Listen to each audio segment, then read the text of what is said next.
The auction record for the Philadelphia one, which is really strange, is $4,313.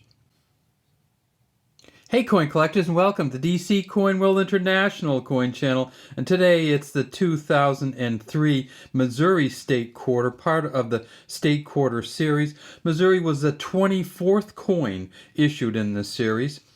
In the year 2003, they issued 5 different coins. They issued the Illinois State Quarter, and there it is right there, 2003 with Lincoln on it. They issued the Arkansas State Quarter, and you can see the diamond and the rice in the waterfowl, 2003 Arkansas. They issued the Maine State Quarter, and there's the lighthouse and the sailboat showing off Maine. They issued the Alabama State Quarter, and with this number underneath the state names on all of these is the year that they entered the Union. There's Helen Keller on the Alabama State Quarter, and this one actually has some braille on it. And you can see this is the 2003. And then finally they issued the Missouri State Quarter, and here is one fantastic example. This is actually a proof coin here. And let's get that light so you can see the whole thing. And you can just, as we move it through the light spectrum, you can just see how incredibly good it is. There's the arch from Missouri, and there are some boaters on the Missouri River, you can see, and some trees and stuff on there. You can also see a little thing down here, and that is Alfred Molesky's AM initials. So the engraver of the back of this coin was Alfred Molesky. It says Core of Discovery, and Core of Discovery is actually based upon another coin that came out. This one was a nickel, which came out in 2004, and you see it's Lewis and Clark, and that was the Core of Discovery, which left from St. Louis, Missouri in 1804, and that's why it has 2004 on the back of the 2003 quarter. There would have been the 200th anniversary of the Lewis and Clark expedition to explore the West. And you can see Missouri up here became a state in 1821. Now some of these coins actually have quite a bit of value. Let's start looking through them. We'll start first with the Denver coin. And you can tell this is not a proof coin. This is just a regular coin in a couple different ways. One is you can see that it has a D on here. And if it's from the Denver Mint, it's not going to be a proof coin. The United States has never made, to my knowledge, any proof coins from the Denver Mint. So when you see the D, you know no proof. That means it's a regular circulating coin. It also means it's going to be a copper nickel clad copper quarter. And you can see the cladding there, and you can see the copper on the inside. And when we talk about the cladding, we're talking about a layer that they put on top of the front and on top of the back that's a copper nickel mix, and that's what gives us this silverish color. Let's take a look at an error coin that doesn't have that copper nickel cladding on the front of it.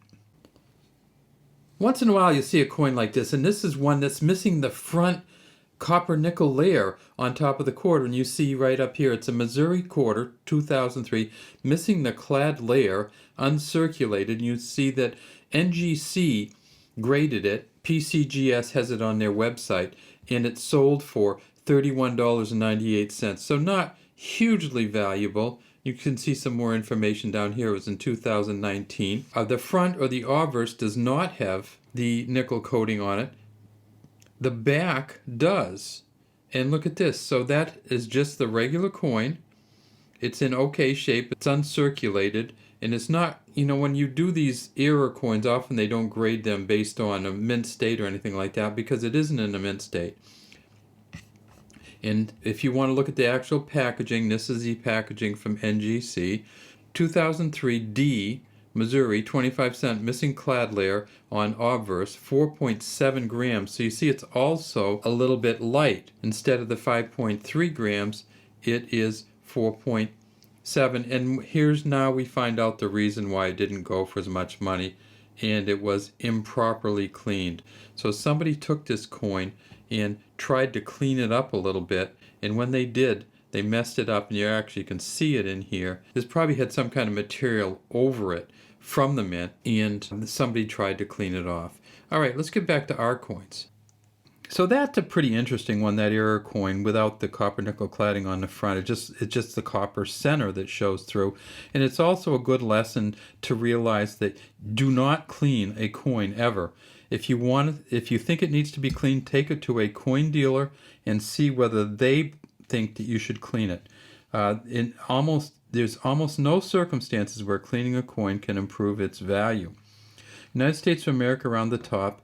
In God We Trust behind Washington is facing to the left, Liberty under his chin. And then right down here we see it says $quarter.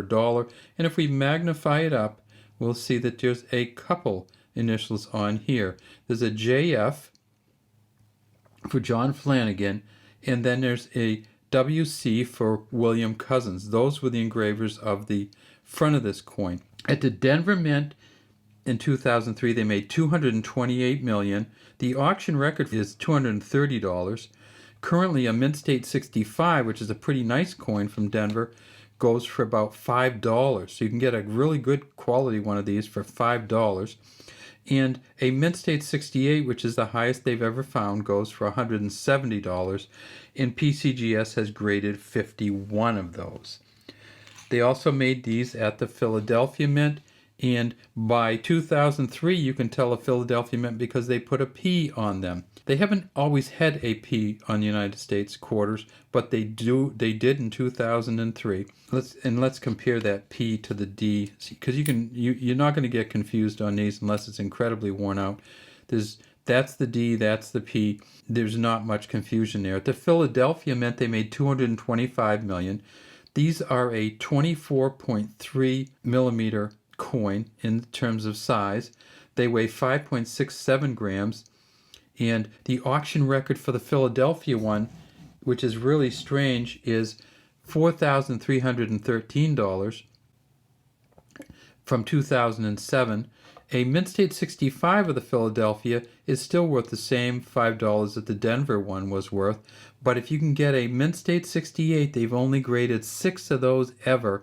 At a Mint State 68, $3,750 is what PCGS says they're worth. They made the coin in 2 other ways.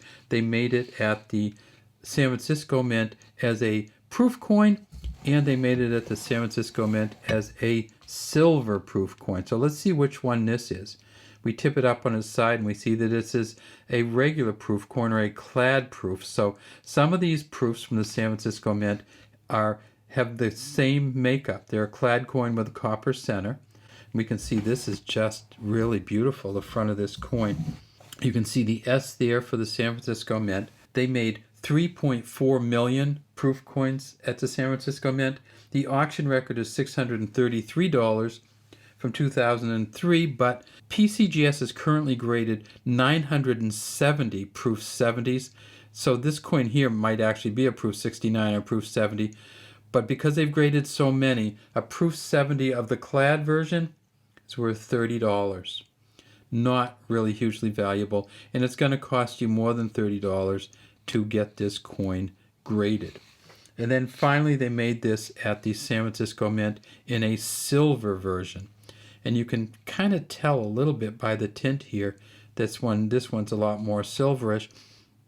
But you can also tell it by tipping it up on its edge, and you see it has the silver edge instead of the clad edge. You're not going to be able to mix these up. And if you couldn't, for some reason, figure out that this was a silver coin from the San Francisco Mint, you could just weigh it.